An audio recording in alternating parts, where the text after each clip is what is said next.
우리들이 무엇을 안다 그렇게 말할 때는 그 말 속에는 두 가지 뜻이 있습니다. 내용을 안다는 의미도 있고 그 내용이 어떤 의미를 가지는지도 안다, 그런 뜻도 있습니다. 내용은 잘 알지만 그 내용이 무엇을 의미하는지를 제대로 알지 못하면 사실은 잘 모르는 겁니다. 내용도 알고 그리고 그 의미까지를 알아야 바로 안다고 우리가 말할 수 있습니다. 그런데 문제는 내용도 알고 그 내용이 무엇을 의미하는지도 아는 것이 우리들이 생각하는 것처럼 쉽지 않은 일이라는 것입니다. 예를 들면 호세아서 4장 6절 말씀을 보면 하나님께서 호세아 선지자를 통해서 이스라엘 백성들에게 이렇게 말씀하십니다. 내 백성이 지식이 없으므로 망한다. 여기서 말씀하신 지식은 하나님을 아는 지식을 말하는 것입니다. 언뜻 생각해 보면 하나님을 믿는 하나님의 백성들이 하나님을 아는 지식이 없다는 것이 이게 말이 되는가? 우리로서는 참 이해하기가 쉽지 않은 일입니다. 우리가 잘 아는 것처럼 이스라엘 백성들은 시내산에서 하나님만 섬기겠습니다, 하나님만 믿겠습니다, 그렇게 약속하고 하나님의 백성들이 된 사람들입니다. 그때로부터 1000년이 넘는 세월을 나름대로 하나님을 믿는다고 그들은 믿어왔고 하나님을 섬긴다고 나름대로 섬겨왔습니다. 그럼에도 불구하고 하나님께서 이 백성은 하나님을 아는 지식이 없다, 어떻게 이렇게 말씀하실 수 있는 것일까? 아마도 이스라엘 백성들은 스스로 하나님을 잘 안다고 생각했지만 하나님은 그렇게 생각하지 않으신 것 같아요. 너희들은 하나님이 어떤 분인지를 잘 모른다. 왜 그렇게 됐을까? 끊임없이 하나님은 선지자들을 통해서 이스라엘 백성들에게 말씀하십니다. 이스라엘 백성들은 선지자를 통해서 하나님의 말씀을 들어요. 그리고 그 말씀이 무슨 내용인지는 알지만 왜 하나님이 자기들에게 그런 말씀을 주시는 건지, 그 말씀을 주시는 하나님의 의도는 무엇인지를 그들은 잘 몰랐습니다. 그러면 하나님을 잘 알 수 없는 것입니다. 자, 이런 문제는 이스라엘 백성들만의 문제가 아니고 오늘 우리들의 문제일 수도 있다는 것입니다. 우리는 성경의 내용에 대해서 잘 알고 이 스토리에 대해서 익숙해지면 우리는 그냥 성경을 잘 안다고 스스로 생각합니다. 그러나 그렇지 않을 수도 있습니다. 자, 예를 들면 어떤 분이 최근에 와서 체중이 급격히 빠지고 뭔가 속이 더부룩하고 소화가 안 됩니다. 내가 혹시 무슨 병에 걸린 건 아닐까? 그래서 병원에 가서 종합검진을 받았어요. 의사가 검진 결과를 얘기합니다. 참 어렵게 됐습니다. 위암입니다. 이분은 자기의 질병이 무엇인가 알고 싶어서 병원에 갔는데 그 병이 무엇이라는 것을 의사를 통해서 알게 됐어요. 내 병이 위암이구나. 근데 병원에서 돌아와서 예전처럼 그저 술도 마시고 담배도 피고 맵고 짠 음식을 그대로 다 먹습니다.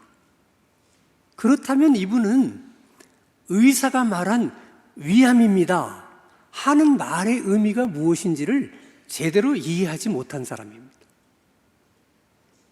그런 것처럼 우리가 오랜 세월 신앙생활을 해왔지만 내 삶이 변하지 않고 내 마음이 변하지 않는 것은 여러 가지 이유들이 있을 수 있겠지만 어쩌면 우리가 하나님의 말씀은 그 내용에 대해서는 잘 알고 있지만은 이 말씀을 왜 나에게 주시는 것인지, 나에게 이 말씀을 주시는 하나님의 의도를 우리가 잘 모르기 때문에 그럴 수도 있다는 것입니다. 가장 대표적인 경우가 저는 복음이라고 생각해요. 복음이라고 하는 것은 하나님께서 인간을 위해서 행하신 일입니다. 하나님께서 인간의 구원을 위해서 행하신 일, 그것을 우리는 구원이라고 말합니다. 그러면 하나님께서 인간을 구원하시기 위해서 어떤 일들을 행하셨습니까? 하나님의 아들이신 예수님이 인간의 몸을 입고 이 땅에 오셨습니다. 그 예수님은 사실 죄인을 심판할 수 있는 권세가 있는 분인데 오히려 죄인들을 심판하지 않고 그 죄인들의 손에 고난을 당하시고 십자가에 못 박혀 죽으셨습니다. 그리고 사흘 만에 다시 살아나셨습니다. 그게 복음의 내용입니다. 우리는 너무나 많이 들어서 너무 익숙한 내용입니다. 그러나 그 복음의 내용을 들으면서 우리는 두 가지를 질문하게 됩니다. 하나는 굳이 하나님께서 인간을 구원하시기 위해서 그러실 필요가 있었을까 하는 질문입니다. 굳이 인간을 구원하기 위해서 인간의 몸을 입고 이 땅에 오실 필요가 있었을까? 굳이 인간을 구원하기 위해서 죄인들의 손에 십자가에 못 박혀 죽으실 필요가 있었을까? 자, 여러분 한번 우리들의 입장에서 한번 생각해 보십시다. 여러분들이 바퀴벌레를 구원하기 위해서 바퀴벌레가 될 자신이 있으십니까? 그럴 마음이 있으세요? 여러분들이 송충이를 구원하기 위해서 내가 송충이가 되어야 되겠다, 그런 생각을 여러분들은 하실 수 있습니까? 이렇게 우리도 생각하기가 어렵고 우리도 원하지 않는 일인데, 그런데 하나님이 뭐가 아쉬워서 그렇게 하셨을까 하는 것이 첫 번째 질문입니다. 두 번째 질문은 하나님이 인간을 구원하는 방법이 그 방법밖에는 없었을까 하는 것입니다. 우리가 그렇게 질문할 수밖에 없는 것은 하나님은 전능하시기 때문입니다. 하나님에게 못하실 것이 뭐가 있으십니까? 또 하나님은 전지하십니다. 그의 지혜가 무궁하십니다. 아니, 그런 하나님이 인간을 구원할 수 있는 방법이 정말 그거밖에는 없었을까? 만약 그 전능하신 하나님이 생각을 해보고 또 생각을 해봐도 인간을 구원할 수 있는 그 길은 십자가밖에 없다, 정말 그래서 그러셨다면, 그러면 복음은 정말 하나님의 능력 중에 능력이고 하나님의 지혜 중에 지혜입니다. 그 십자가에는 전능하신 하나님의 능력, 무궁하신 하나님의 지혜가 아주 집약되어 있는 것이 십자가입니다. 그래서 그 십자가가 모든 사람을 구원할 수 있는 거예요. 그래서 오늘 본문에서 이렇게 말합니다. 유대인들은 표적을 원하고 헬라인들은 어떤 지혜를 원하지만, 그래서 그들의 십자가가 유대인들에게는 미련한 것이고 꺼리끼는 것이고 이방인들에게는 미련한 것이다. 그러나 구원받는 사람의 입장에서 생각해 보면 유대인이든 헬라인이든 그것은 구원하시는 하나님의 능력이고 지혜라는 것입니다. 다른 말로 하면 복음의 능력은 유대인들은 구원할 수 있는데 이방인들은 구원하지 못한다든지, 또 이방인들은 구원할 수 있지만 유대인들은 구원할 수 없다든지 그렇지 않다는 거예요. 어떤 민족, 어떤 종족이 되었든지 차별 없이 모든 사람을 구원할 수 있는 것이 복음의 능력이라는 것입니다. 복음은 모든 사람을 구원할 수 있는 능력이기 때문에 또한 모든 사람의 문제를 해결할 수 있는 능력이기도 합니다. 우리가 살아가면서 수도 없이 많은 문제를 만납니다. 우리는 그 문제를 어떻게 해결할까 많이 고심을 해요. 그러나 궁극적으로 인간이 만나는 모든 문제의 답은 예수님 안에 있습니다. 복음 안에 있고 십자가 안에 있는 것입니다. 그렇기 때문에 여러분 인생을 살다가 질병의 문제를 만나든 가난의 문제를 만나든 어떤 문제를 만나든 먼저 여러분 예수께로 돌아가야 돼요. 복음으로 돌아가야 됩니다. 십자가로 돌아가야 됩니다. 그 안에 답이 있습니다. 예수가 여러분에게 답을 주실 것입니다. 복음이 여러분의 문제에 대해서 답을 주실 것입니다. 그래서 우리가 문제를 만나면 제일 먼저 생각해야 될 것이 주님이고 복음이고 십자가인 거예요. 여러분, 하나님께서 행하신 가장 위대한 일은 말씀으로 천지를 창조하신 일이 아니에요. 천지 창조는 하나님이 다시 하실 수 있습니다. 재창조가 가능합니다. 그래서 요한계시록 21장에 보면 예수님께서 재림하실 때 새 하늘과 새 땅을 하나님께서 창조하실 것이다, 이렇게 말씀하십니다. 그러나 하나님의 아들이 인간의 몸을 입고 이 땅에 오시는 일은 두 번 다시 재현될 수 있는 일이 아닙니다. 하나님의 아들이 인간의 손에 의해서 십자가에 못 박혀 죽으시는 일도 재현될 수 없는 일입니다. 그래서 하나님이 행하신 가장 위대한 일이 복음이기 때문에 하나님의 관심은 언제나 복음에게 있습니다. 어쩔 수가 없는 거예요. 그건 하나님만 그런 것이 아니라 우리들도 그렇습니다. 그래서 예수님이 산상보훈을 말씀하시다가 마태복음 6장 20절에 이렇게 말씀하십니다. 너희들의 보물을 하늘에 쌓아두라. 왜 그래야 되는지 21절에 이렇게 말씀하십니다. 내 보물이 있는 곳에 내 마음도 있다.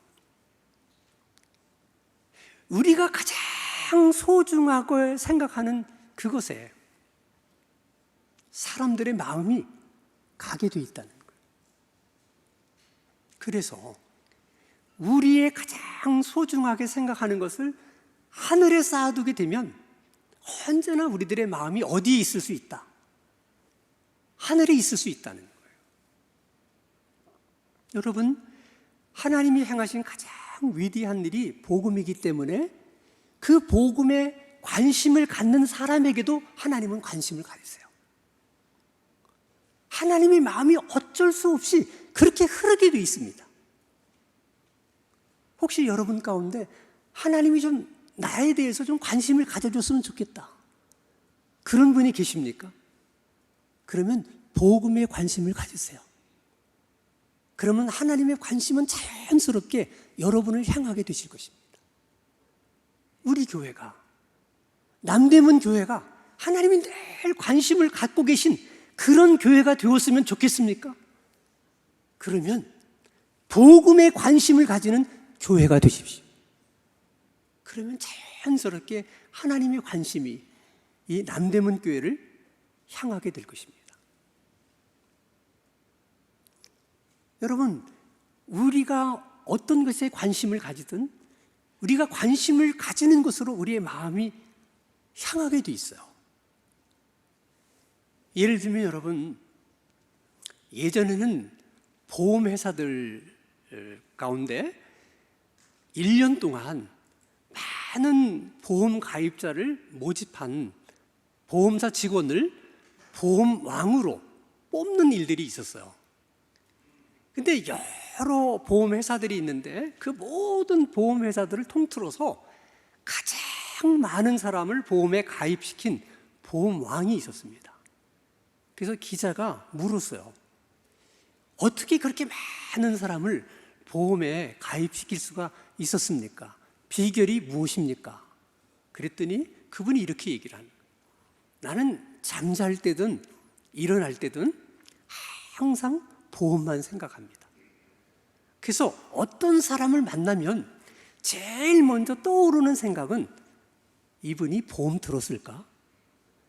보험을 들었다면 몇 개나 들었을까?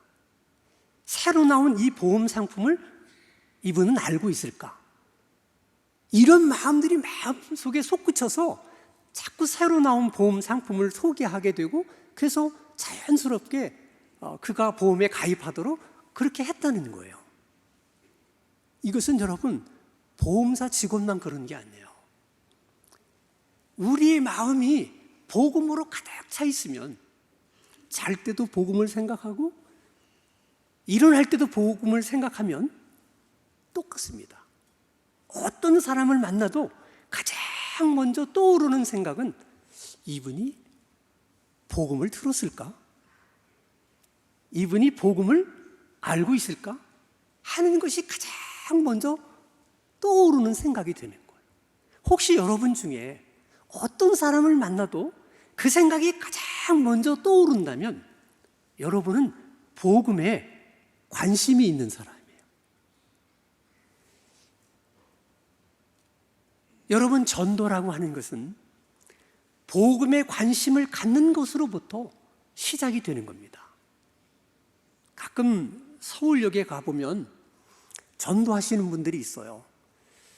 예수 천당, 불신 지옥 계속 외칩니다. 사람들은 다 그런 사람을 싫어해요. 예수 믿는 사람들조차도 그런 사람을 싫어합니다. 그러나 제 생각에는 그런 사람도 저는 있어야 된다고 생각해요. 왜냐하면 그가 외치는 복음이 사실이기 때문에 그렇습니다. 그러나 모든 크리스찬들이 그 사람 방식처럼 그렇게 전도하는 것은 저는 동의하지 않아요. 왜냐하면 사람은 아무리 좋은 말을 하고 이치에 맞는 말을 해도 그 말을 받아들일 수 있는 수용성이 없으면 소용이 없습니다. 그러니까 항상 여러분들이 누구에게 말을 할 때는 그걸 생각하셔야 돼요. 내가 하는 말이 틀린 말이 아니다. 그게 중요하지 않아요. 내가 하는 말이 구구절절이 옳은 말이다. 그것도 중요하지 않아요. 상대방이 내가 하는 말을 받아들일 수 있는 마음의 준비가 있을까? 수용 능력이 있는가? 그게 중요해요. 그래서 예수님께서 마가복음 4장에 씨 뿌리는 비유를 말씀하시면서 이렇게 얘기를 해요. 말씀이 길가에 떨어지기도 하고 돌짝밭에도 떨어지기도 하고 가시덤불에게도 떨어지기도 된다. 그건 하나도 결실을 맺지 못하는 거예요. 버려진 씨앗 같아요. 그렇지만은 옥토에 떨어지면 30배, 60배, 100배의 결실을 맺는다는 겁니다. 예수님이 말씀하신 그 옥토와 같은 마음이 수용성이 있는 마음이에요. 받아들이고자 하는 마음이에요. 근데 여기서 중요한 것은 사람이 태어날 때마다 어떤 사람은 길과 같은 밭이고 어떤 사람은 옥토와 같은 밭이 아니에요. 우리가 태어날 때는 다 길가와 같은 밭이었습니다. 근데 그 밭을 성령께서 어떤 사람은 옥토와 같은 밭으로 만들어주세요. 재밌는 것은 10년 전에는 그 사람은 길가와 같은 밭이었어요. 그래서 많은 사람이 그 사람에게 전도했지만 번번이 다 실패했습니다.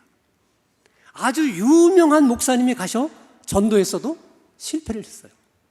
그때는 그 사람의 마음밭이 옥토가 아니었기 때문에 그렇습니다.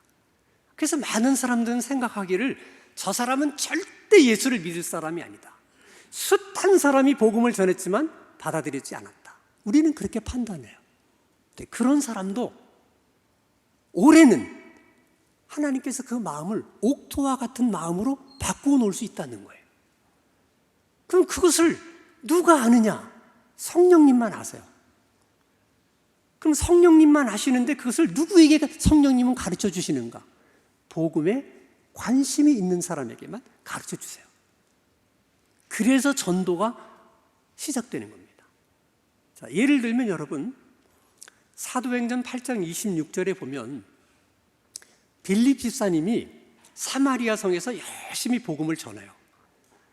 복음의 열매들이 막 나타납니다. 빌립 집사님이 너무 신이 나서 더 열심히 복음을 전하고 있는데 갑자기 주의 사자가, 천사가 나타나서 빌립 집사에게 이렇게 말합니다. 남쪽으로 내려가라. 예루살렘으로 더 밑으로 내려가서 가사 지역까지 가라. 그 끝이 광야다. 거기까지 가라. 빌립 집사로서는 이해가 안 되고 있어요. 지금 사마리아 성에서 복음의 열매가 많이 나타나고 있는데 아니 사람도 살지 않는 광야로 내려가라니 그게 무슨 말일까? 그러나 순종하고 갑니다. 광야까지 가보니까 마차가 한 대 지나가고 있었어요. 그 마차에는 에티오피아 내시가 타고 있었습니다. 그가 예루살렘에 와서 하나님을 예배하고 다시 고국인 에티오피아로 돌아가는 길이었어요. 가서 보니까 마차 안에서 성경을 읽고 있습니다. 그때서야 빌립 집사는 왜 성령께서 나를 이곳에 보냈는지를 이해할 수 있었습니다. 내시에게 묻습니다. 지금 읽고 계신 말씀의 의미가 무엇인지 이해하실 수 있겠습니까? 아니, 가르쳐주는 사람이 없는데 제가 어떻게 알겠습니까? 본문을 보니까 다 예수님에 대한 예언의 말씀이에요. 빌립 집사가 다 풀어서 설명합니다. 그리고 복음을 전해줘요. 그랬더니 에디오피아 내시가 이렇게 얘기합니다. 내가 이제 복음을 알았다. 그리고 예수님이 영접해요. 내가 이제 복음을 깨달았고 내가 예수님을 영접하고 예수님을 믿었으니 나에게 세례를 베풀어 주십시오. 그래서 에디오피아 내시가 세례를 받습니다. 여러분, 에디오피아 내시 같은 사람들이 우리 주변에 얼마든지 있을 수 있어요. 근데 우리가 복음에 관심이 없기 때문에 우리 눈에 안 보이는 거예요. 그리고 성령께서 말씀하셔도 그 음성을 우리가 듣지 못하는 것입니다. 자, 그렇다면 한 가지 궁금한 것은 그 복음을 전하는데 주의 사자가 굳이 빌립 집사에게 예루살렘까지 내려가서 광야까지 내려가서 에디오피아 내시에게 복음을 전하라 그렇게 말하지 말고 천사가 직접 가서 복음을 전했으면 더 좋지 않겠습니까? 그런데 그렇지가 않습니다. 중요한 영적 원리 가운데 하나는 복음으로 구원받은 사람은 반드시 그 복음을 전해서 다른 사람을 구원받도록 해야 될 의무와 책임이 있습니다. 왜냐하면 우리가 다른 곳으로 구원받은 것이 아니라 복음으로 구원을 받았기 때문에 그렇습니다. 그래서 하나님께서 복음 전하는 일만큼은 천사에게 맡기지를 않으셨어요. 성경에 보면 천사가 복음 전하기를 사모한다고 그래요. 왜 사모하겠습니까? 너무나 영광스러운 일이니까. 그러나 그 일은 천사가 하고 싶어도 할 수 있는 일이 아니에요. 그 영광스러운 일을 복음을 듣고 구원받은 우리들에게만 주신 것입니다. 그럼 여러분, 복음을 전하는 일이 왜 영광스러운 일인지 한번 생각해 보세요. 복음에 대해서 얘기해 힘들지 않아요. 당신은 죄인입니다. 당신은 그냥 이대로 살다 죽으면 하나님의 심판을 받고 지옥에 갈 수밖에 없습니다. 사실이니까. 그러나 당신을 위해서 예수님이 이 땅에 인간의 몸을 입고 오셨습니다. 당신이 예수님께서 당신의 죄를 대신해서 십자가에 못 박고 죽으셨다는 것을 입으로 시인하고 마음으로 믿고 그 예수님 마음속으로 영접하면 당신 심판받지 않을 수 있고 지옥에 가지 않을 수 있고 하나님의 자녀가 될 수 있습니다. 뭐가 어렵습니까? 근데 단순히 우리는 그 말밖에 한 게 없는데 그러면 하나님이 그 사람을 구원하신다는 거예요.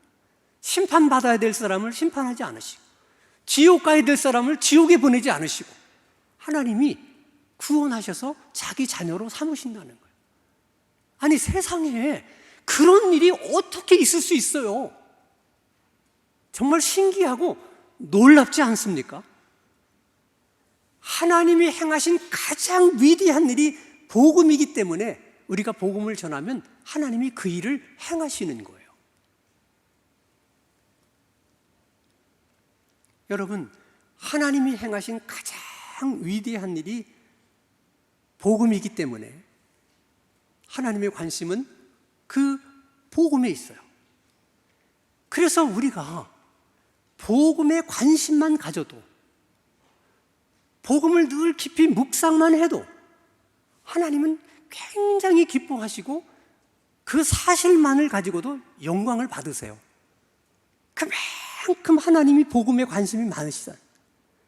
하물며 그 복음을 전하게 되면 얼마나 큰 하나님께서 영광을 받으실까. 그래서 다니엘서 12장 3절에 많은 사람을 옳은 대로 돌아오게 한 자는 하늘의 별처럼 영원토록 빛나리라. 그 영광을, 그 상급을 우리에게 주시겠다는 거예요.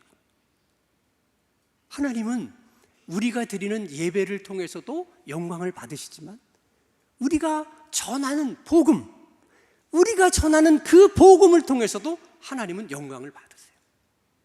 중요한 것은 하나님이 예배를 통해서 영광을 받으시든 우리가 전하는 복음을 통해서 영광을 받으시든 하나님이 영광을 받으시기만 하면 그 일은 다 우리에게는 복이 되는 일입니다. 그게 여러분 영적인 원리예요. 지금은 저처럼 은퇴를 하시고 원로 목사님이 되신 저보다 연배가 훨씬 높으신 목사님이 한 분이 계세요. 그분이 청년 시절에 폐결핵을 앓게 됐는데 정말 고치기 어려운 폐결핵 3기였대요. 그 당시만 하더라도 폐결핵은 지금 암처럼 고칠 수 없는 불치의 질병이라고 생각했고 또 전염력이 강했기 때문에 폐결핵 환자들만 모아놓은 수용소 같은 그런 병원이 있어서 자기도 거기에 수용이 됐다는 거예요. 생각해 보니까 나을 기미는 없고 가능성이 없잖아요. 그래서 죽기 전에 전도나 많이 해야 되겠다. 그래서 같은 폐결핵 환자들에게 전도하기 시작한 거예요. 근데 그 중에 특별히 절대로 복음을 받아들이지 않을 것 같은 인상을 하고 계신 분이 계셔서 정말 저 사람은 내가 복음을 전해도 안 받아들일 것이다. 그런 생각을 가지고 그냥 복음을 전했대요. 근데 이 사람이 이 목사님 생각과는 전혀 다르게 아주 기쁨으로 그 복음을 받아들이더라는 거예요. 그 예수님을 영접을 했대요. 그냥 너무 감사해서 집에 돌아와서 잠을 자는데 그 병원에서 잠이 안 오더래. 너무 흥분이 되고 너무 좋아서. 그때 하나님의 음성이 들리더래요. 그렇게 좋으냐? 그러시더래. 그래서 예 하나님 너무나 좋아요. 그랬더니 또 하나님의 음성이 들리는데 네 병이 나았다. 그래서 폐결핵 3기였던 그분이 폐결핵이 나서 신학교 가서 목사님 되셔서 원로 목사님으로 은퇴를 하시는 거예요. 여러분, 우리가 복음에 관심만 가지면 성령께서는 반드시 복음을 전할 기회를 주십니다. 우리가 복음을 전할 때마다 그 복음에 담겨 있는 그 복음의 의미가 무엇인지를 더 깊이 깨달게 되는 하나님의 은혜가 있게 되기를 바랍니다. 여러분들이 복음을 전할 때마다 그 복음에 얼마나 큰 하나님의 능력이 담겨 있는지 새롭게 깨닫게 되는 은혜가 있게 되기를 바랍니다. 하나님의 관심이 온통 복음에 있는데 그 복음 전하는 일을 마치 남의 일인 것처럼 생각하고 신앙생활 하는 것은 관중처럼 사는 것입니다. 하나님이 그토록 관심을 가지시는 일이라면 나도 그렇게 관심을 가져야지.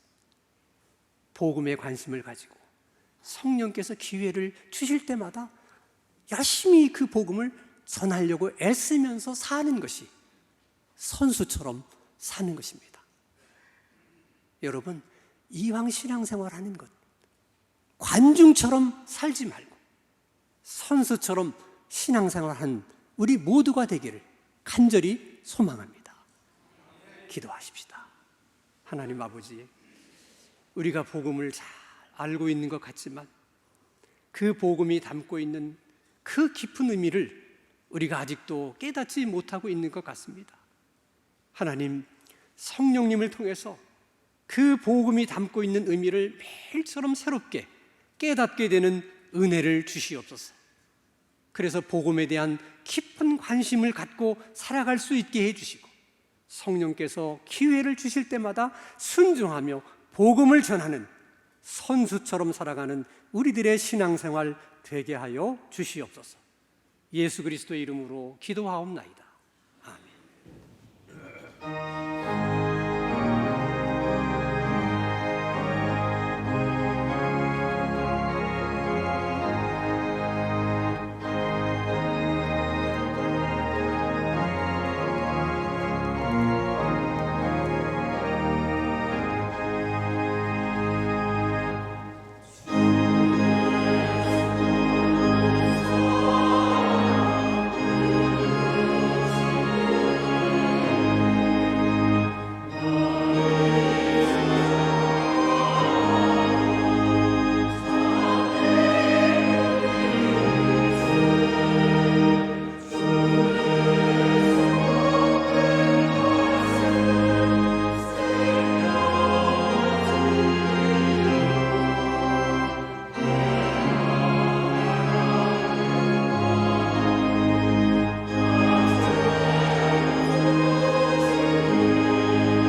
이제는 주 예수 그리스도의 은혜와 하나님 아버지의 사랑과 성령의 교통하시는 역사가 오늘도 주의 날인 것을 기억하고 주의 전에 나와 우리 하나님을 예배하며 이제 이 성전문을 나서는 모든 하나님 사랑하는 성도들 가운데 항상 함께 계시기를 간절히 축원하옵나이다.